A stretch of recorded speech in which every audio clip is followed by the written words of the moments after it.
Good morning, everyone. Good morning. My name is Ganesh Prasad, and welcome to the Indian Business Podcast. This is my first political roundtable, so I'm very excited and nervous both at the same time because I've got four political stalwarts over here. And before we get started with the podcast, I just have three things to tell you, which will help us set the premise for this podcast. The first thing is that we believe that focusing and debating about governance is more important, far more important, than focusing and debating about politics. So today, all the questions that we have are strictly based on governance, and we will try to avoid politics as much as possible. Because what we've come to understand is that the political battles are endless. But at the end of this political battle, the only collateral damage that happens is to the people of India. So we are here to seek answers in such a way that we understand governance better and we just keep away the politics. Secondly, sir, I don't come here as a journalist seeking masala. I come here as a messenger of the people of India.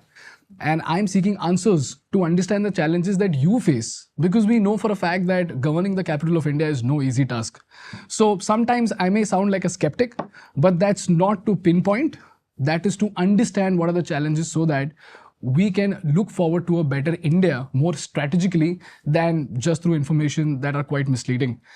And thirdly, while you give your answers, if you could use stories and data to help us understand your perspective better, that would be great, because stories help us cut through the technicalities and data gives us credibility to the statements that you're making so that people can seek a better understanding of your perspective. If that's clear, shall we get started? And because guys, we have a restriction of time, we have only 1 hour. We'll cover few subjects, but we'll go so deep so that whatever we are covering, we can do justice to the subjects that we have right now within the limitation of time. So the first question that I have is about the water problem of Delhi. I spent the past 4 days over here and I saw that people are extremely happy that they are finally getting water. And I spoke to the cab drivers, the rickshaw drivers, the maids in Preet Vihar, and all of them had similar things to say that पहले उनके घर में पानी नहीं आता था, but आज उनके घर में पानी आ रहा है. Water being such a basic necessity is something that is sort of a luxury in large parts of India. But in Delhi, also it has been luxury for a large segment of time. So what exactly has been so special about your governance that from 2013 to 2024, you have turned water from a luxury to a necessity, sir? It's not just about water also. अगर आप देखें तो आज हमारा पूरा system basic necessities से जूझ रहा है. 75 साल हो गए हमारे देश को आज़ाद हुए. किसी भी देश के इतिहास में 75 साल कम नहीं होते. अगर हम देखें सेकेंड वर्ल्ड वॉर के बाद जापान, जर्मनी कम्प्लीटली डैमेज हो चुके थे, ख़त्म हो गए थे. जापान में न्यूक्लियर बॉम्ब पड़ा था, सब कुछ तहस नहस हो गया था. And with in perhaps a matter of 2 or 3 decades they became one of the most flourishing economies in the world. हमारा देश आज़ाद हुआ 1947 में, 1950 में संविधान आया और आज 75 साल हो गए हमारे देश को. हमारे देश के अंदर आज बेसिक सड़कें नहीं हैं, पानी नहीं है, बिजली नहीं है, स्कूल नहीं है, हॉस्पिटल नहीं है. तो 75 साल में किया क्या?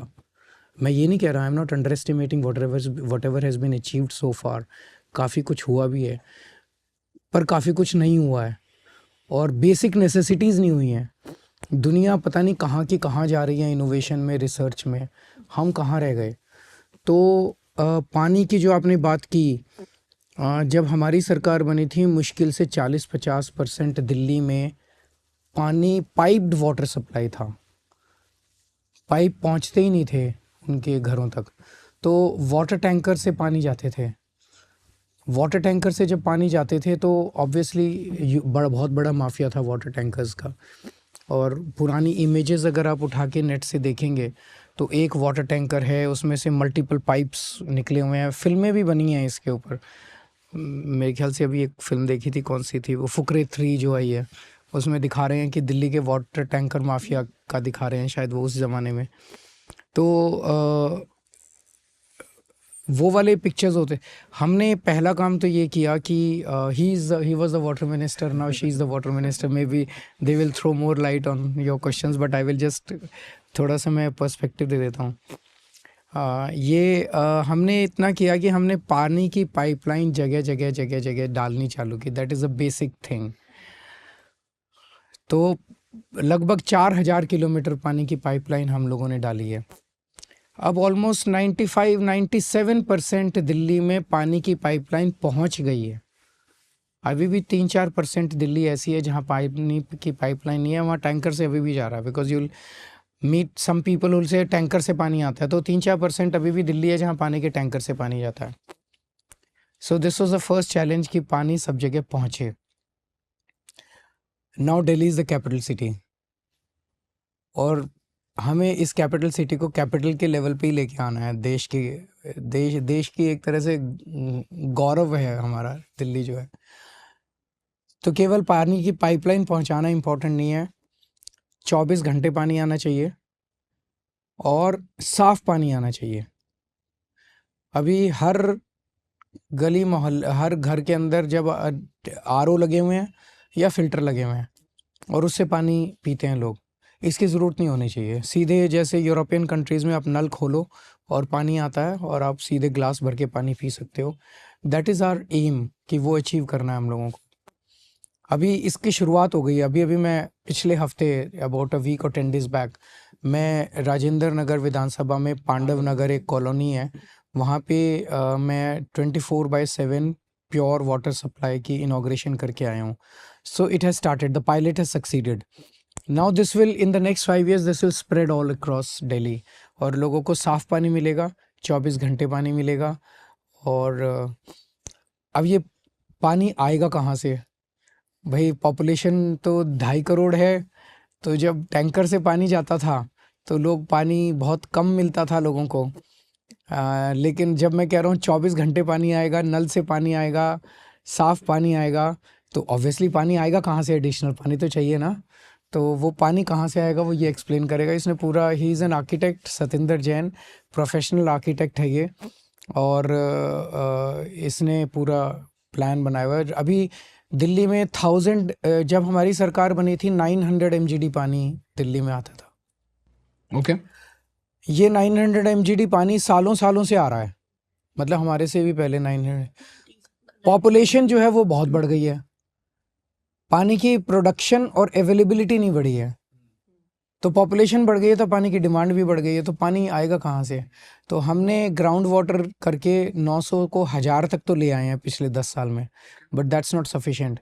दिल्ली की पानी की रिक्वायरमेंट 1250 to 1300 MGD है, तो बाकी पानी कहाँ से आएगा, कैसे आएगा, वो ये बताएं। देखिए, मैं आपको दो चीज़ें बताता हूँ। इसमें हम दो तरह से बात करें। एक तो वाटर जो हमारे को अवेलेबल है, 1993 में वाटर एग्रीमेंट हुआ था, तो जितना पानी 1993 में दिल्ली को मिलता था, आज 32 ईयर्स के बाद भी उतना ही मिल रहा है। पॉपुलेशन हमारी 1.5 गुना 2 गुना हो गई है, तो पानी तो 1.5 2 गुना होता तो काम चल जाता। दूसरा, जैसे सर ने बताया कि भाई हमने बहुत सारी अलग अलग पाइपलाइन डाल के अवेलेबिलिटी और जगह बढ़ा दी है। तो सबसे पहले जो बताना भूल गए सर, कि हमने जो 20,000 लीटर पानी फ्री किया, उससे क्या हुआ? वाटर कंजर्वेशन हुआ। तो महीने में जो 25,000 करते थे, 30,000 करते थे, अब वो 18,000 17,000, क्योंकि वो 20 फ्री हो जाए। 20 से नीचे लेना हमने चाहते ये हैं। कर दिया कि 20,000 लीटर तक पानी फ्री है। 21,000 होते ही सारे का पैसा लगेगा, 1,000 का नहीं लगेगा। 21,000 होते ही पूरे 21,000 का। तो people have started conserving water and bringing it down to below. Delhi में ऑलमोस्ट रेजिडेंशियल एरिया के अंदर ऑलमोस्ट 80% लोगों का वाटर बिल फ्री आता है, बिकॉज ऑफ, अगर हम ये 20,000 की कैपिटल का कैप ना लगाते तो मैक्सिमम का बिल 20,000 से ऊपर जा रहा होता। तो उससे पानी कंजर्व हुआ, पहली चीज़।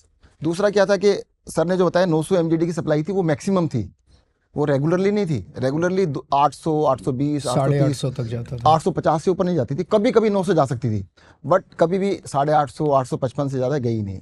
तो हम लोगों ने इसको अपनी सरकार के अंदर 1,000 के करीब स्टेबलाइज कर लिया है। कभी कभी 1,020 भी जाता है, 1,025 भी जाता है, पर 1000 से ऊपर जा रहा है। यानी आपने 15%, 20% सप्लाई बढ़ाई, 15-20% हमने कंजम्पशन कम की, तो उससे अवेलेबिलिटी बढ़ी है। Got it. दूसरा पॉइंट हमने क्या किया कि भाई मैक्सिमम की बात कर लेते हैं ना, हम लोग कहते भाई अभाव में जीने से अच्छा एक्स्ट्रा में चलें। तो पानी के लिए क्या किया, जैसे यमुना फ्लड प्लेन है, वजीराबाद के अपस्ट्रीम में ड्रिंकिंग वाटर जो है अंडरग्राउंड काफ़ी अवेलेबल है, तो उसमें हमने बोरिंग किए। बोर किए, तो उससे पानी बढ़ाया है। दूसरा हम क्या कर रहे हैं, दिल्ली के अंदर दुनिया की सबसे बड़ा हम ग्राउंड वाटर से, दिल्ली के अंदर काफ़ी जगह पर पानी अवेलेबल है, बट वो सलाइन वाटर है, पीने लायक नहीं, ड्रिंकिंग वाटर नहीं है। जैसे इनकी असेंबली है आतिशी जी की, कालका जी, काफ़ी ऊपर पानी है, बट पानी सारा इस लायक नहीं है, थोड़ा सा उसको साफ करना है। तो हमने सबसे ज़्यादा दुनिया के टेंडर्स किए हैं, पीछे अब कर रहे हैं, बढ़ा रहे हैं। तो पानी को ज़मीन से एक्सट्रैक्ट करेंगे, जो कि सलाइन का मतलब खारा पानी है, पीने लायक नहीं है, उसको आरओ करके हम सप्लाई कर देंगे। और उसके अंदर हमें नेटवर्क नया नहीं बनाना। सबसे बड़ी बेनिफिट क्या होगा कि इंफ्रास्ट्रक्चर पे कॉस्टिंग बहुत कम आएगी। इंफ्रास्ट्रक्चर हमारे पास है सारा, हम लोकली निकालेंगे, उसको लोकली आरओ करेंगे, टैंक में डाल देंगे, गॉट इट। यूजीआर में डाल देंगे, यूजीआर में डाल देंगे। ये एक वन पॉइंट है। दूसरा क्या है, जैसे हमारे 1000 MGD हम पहुंच चुके हैं, हमारा अल्टीमेट एम है 1500 तक की कैपेसिटी बनाएंगे, सो दैट सप्लाई अगर हम करेंगे, हमारी डिमांड है 1250, तो हम अपनी कैपेसिटी को 1500 लेके जाएंगे। हम 80% कैपेसिटी पे काम करें नॉर्मली, कभी इमरजेंसी है तो ज़्यादा पे भी कर लें। तो पानी को हम 24/7, जो सर का विजन था, उन्होंने तो कहा था भी मुझे नहीं पता, 24 घंटे पानी किसी तरह करके दिखाओ। बिजली कर दी थी हम लोगों ने, तो पानी को भी 24 घंटे हम आने वाले कुछ समय के अंदर दिल्ली के अंदर करके दिखाएंगे। इसके साथ एक दूसरा पॉइंट और भी चल रहा है, ग्राउंड वाटर रिचार्ज। हम जितने भी हम पानी को साफ़ करते हैं, STP से साफ़ कर रहे हैं। दिल्ली में बहुत सारे लेक्स हमने बना दिए हैं ऑलरेडी। STP से साफ़ करने के बाद हम उसको लेक्स में डाल रहे हैं, लेक से वो रिचार्ज हो रहा है। तो ग्राउंड वाटर रिचार्ज एक बहुत ही आपको इनोवेटिव चीज़ बताते हैं कि पानी को हमने STP में साफ़ किया, उसके बाद फार्म हाउसेज हैं दिल्ली में बहुत सारे। STP सीवेज ट्रीटमेंट प्लांट, तो आपके घर का सीवेज वहाँ जाता है, वो साफ हो जाता है, और आज की डेट में वो पानी को हम साफ करते हैं और यमुना में बहा देते हैं। Got it. तो We should use that water. उसको हम क्या कर रहे हैं, तो उसको यूज करके हम रिचार्ज करेंगे दिल्ली के अंडरग्राउंड वाटर। तो रिचार्ज करने के हमने कई तरह निकाले। एक तरीका है हमने लेक्स बनाई हैं। सेकंड हम क्या कर रहे हैं, जो बड़े बड़े दिल्ली के अंदर फॉरेस्ट हैं, बड़े बड़े ग्रीन लैंड्स हैं, उसके अंदर हम उसको यूज़ करेंगे, पानी को करेंगे यूज़, लॉन में डालेंगे, जैसे पेड़ों के लिए यूज़ करेंगे। तीसरा हम कर रहे हैं फार्म हाउसेज को दे रहे हैं, और फार्म हाउसेज को हमने नया तरीका निकाला है, per month charges, fix charges. अब जितना मर्जी यूज़ करो, मतलब हम पार्टनर बन गए। मेरा पानी जो मैं यमुना में फेंक रहा था गंदा पानी, वो रिचार्ज होगा, रिचार्ज होने के बाद दोबारा से काम होगा। तो दिल्ली का ग्राउंड वाटर भी काफ़ी तेज़ी से बढ़ेगा इन सारी चीज़ों से। मैं थोड़ा सा स्पेसिफिक आपको डेटा दे देता हूँ। ट्रांस यमुना एरिया जो है, यमुना पार जिसको हम बोलते हैं, east Delhi, north east Delhi, वहाँ पे वाटर टेबल बहुत हाई है।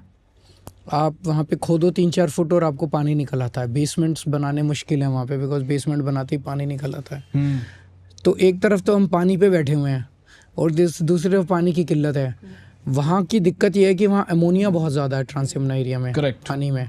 तो इसको हमने एक्सपेरिमेंट किया। हम बड़े बड़े डीअमोनाइजेशन प्लांट्स तो हैं, हम छोटे डीअमोनाइजेशन प्लांट्स कहीं से लेके आए, उनको हमने पायलट बेसिस पे कुछ जगह लगाया, and they were very successful.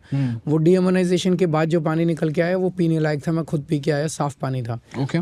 तो लगभग वी हैव आइडेंटिफाइड 2600 पॉइंट्स, जहाँ पे those points have also been, वहाँ पे बोर करके पानी निकालेंगे, डीअमोनाइजेशन प्लांट लगाएंगे, और उस पानी को फिर यूजीआर में ले जाएंगे। Got it sir. तो 200 MGD पानी हमारा यमुना पार से आएगा। ओके। 100 MGD पानी यमुना का जो फ्लड प्लेन है, वहाँ पे जो इन्होंने कहा कि यमुना में बारिशों में पानी बहुत साफ आता है, और वो पूरा फ्लड प्लेन ऑटोमेटिक रिचार्ज होता है। ईस्ट दिल्ली पूरी ऑटोमेटिक रिचार्ज, हमें इसमें रिचार्ज करने की ज़रूरत नहीं है। बारिशें जब आती है तो यमुना उसको रिचार्ज कर देती है। 100 MGD पानी हम यमुना के फ्लड प्लेन से निकालेंगे। और साउथ दिल्ली में बहुत बड़े बड़े एक्विफर्स हैं जो इन्होंने बताया इनके एरिया में, जहाँ पे मतलब there are aquifers is an underground kind of a lake. वहाँ पे पानी सलाइन है, वहाँ पे 200 MGD पानी वहाँ से निकालेंगे, तो वो पानी को RO से ट्रीट करके हम उसको साफ, तो 1500 MGD पानी 1000 से 1500 करने का प्लान इन लोगों का है। Sir, one question that I had is, और ये मैंने पिछले 4 दिन में ना सब लोगों से बात किया, तो उन्होंने मुझे यही चीज़ बताया कि पानी आ रहा है हमारे पास, लेकिन कभी कभी ऐसा हो जाता है कि उनके टैप से नाले का पानी आ जा रहा है, गंदा पानी आ रहा है, गंदा पानी आ रहा है। कम आता है, पूरे दिन में घंटा आता है, 2 घंटा आता है, फिर ये टंकी भर लेते हैं, घर में खूब सारी बाल्टियां भर लेते हैं, फिर जब अगले दिन आता है तो पिछले दिन वाला पानी उंडेल देते हैं। ओके। तो वो वेस्टेज भी है। तो 24 hour water supply, certain water supply, साफ वाटर सप्लाई आएगा तब। नहीं सर, ये लोग बोल रहे हैं टैप से कभी कभी नाले का पानी आ जाता है। नहीं, नाले का नहीं, वो सीवर और पानी की पाइपलाइन कई जगह मिक्स हो जाती हैं, वो एक दूसरे के ऊपर जा रही हैं, कहीं लीकेज हो गया, वो लीकेज जो है मान लो सीवर, तो वो पानी उसमें मिक्स हो जाता है। Sir, how do we fix this sir? This is fixed. ये अब तो टेक्नोलॉजीज अवेलेबल है, यू डोंट नीड टू, आपको सारी सड़क तोड़ने की जरूरत नहीं है। आप ऊपर से मशीन घुमा दीजिए और आपको पता चल जाता है कि एग्जैक्टली किस लोकेशन के ऊपर लीकेज है, उसको फिक्स कर दीजिए। बिकॉज सर जब मैंने इनसे बात किया ना, इसमें एक और प्रॉब्लम ये निकल कर आता है कि उन्होंने बोला कि जब कभी कभी इनको अगर नाले का पानी दिख जाता है तो उसके they get scared and then eventually they have to spend 6,000-7,000 rupees into getting an Aquaguard. I agree. And so ये वाली प्रॉब्लम्स कुछ एरियाज में हैं गंदे पानी की. got it. ठीक है sir. Sir, one question that I had is this is coming from Justice Mishra, and you've consistently said that the tanker mafia is done. But then Justice Mishra goes on to say that there is still a large number of tanker mafias that are already out there. There's a lot of leakage that's happening because of which time and again during summer Delhi suffers from lack of water. जब जैसे मैंने बताया कि tanker mafia नहीं कहूँगा मैं, अब सरकारी टैंकर चलते हैं. Okay. सरकार टैंकर भेजती है, कोई माफिया नहीं है. मतलब उस सरकारी सिस्टम के अंदर जैसे ड्राइवर जा रहा है, उसने बदमाशी करके कहीं पे टैंकर बेच दिया. पानी तो टैंकर से फ्री जा रहा है, लेकिन उसने बदमाशी करके कहीं पे पैसे ले लिए. उतना सिस्टम के अंदर वो हो सकता है. Okay. लेकिन अब कोई प्राइवेट टैंकर माफिया जो पहले ज़माने के थे कि पूरी दिल्ली में टैंकर माफिया चल रहे हैं, वो सारी आपको ना तो इमेजेस में देखने को मिलती है ना स्टोरीज देखने को मिलती है. पर I right in the beginning I admitted that 4 to 5% अभी भी दिल्ली में टैंकरों से पानी जा रहा है. नंबर 1. Got it. नंबर 2, जब गर्मियाँ आती हैं तो कुछ एरियाज ऐसे होते हैं टेल एंड वाले जहाँ पे पानी नहीं पहुँच पाता, तो वहाँ पे भी फिर पानी जो है वो टैंकरों से भेजा जाता है. तो in those summer heat months it could go up to 15% 20% of Delhi getting their water through the this. पानी की दिल्ली में किल्लत है. मैं तो बता ही रहा हूँ कि हमारी रिक्वायरमेंट 1250 की है, 1000 प्रोड्यूस कर रहे हैं. अब फॉरगेट अबाउट समर्स, हमें हरियाणा से यमुना से पानी मिलता है. हरियाणा में पानीपत के अंदर जो इंडस्ट्री है, वो इंडस्ट्री उसके अंदर अपना सारा एफ्लुएंट छोड़ देती है. अभी पिछले महीने ही हम दोनों काफ़ी ज़्यादा वो वर्कड अप थे कि अमोनिया, फिर दिल्ली में जो पानी यमुना से पहुंचता है वो उसमें अमोनिया बहुत ज़्यादा हो रहा है. Correct. बहुत ज़्यादा. तो जब अमोनिया बहुत ज़्यादा हो जाता है तो हमें अपने वाटर ट्रीटमेंट प्लांट शट करने पड़ते हैं. Correct. बिकॉज हमारे वाटर ट्रीटमेंट प्लांट उस अमोनिया को डील करने के काबिल नहीं है. तो हमारे 2 वाटर ट्रीटमेंट प्लांट अगर पूरे शट हो गए तो इस एरिया की काफ़ी बड़ी दिल्ली जो है वो सफ़र करती है. तो जब वो काफ़ी बड़ी दिल्ली सफ़र करती है तो इट्स नॉट जस्ट समर की आप तो बात कर रहे हो, अभी विंटर में भी ये मॉडल टाउन है, वजीरपुर है, आदर्श नगर है, इन एरियाज के अंदर पिछले 15-20 दिन से पानी नहीं आ रहा. क्यों? क्योंकि वाटर ट्रीटमेंट प्लांट शट करने पड़े. वहाँ पे अमोनिया का लेवल 7 हो गया. It should be much less than 1.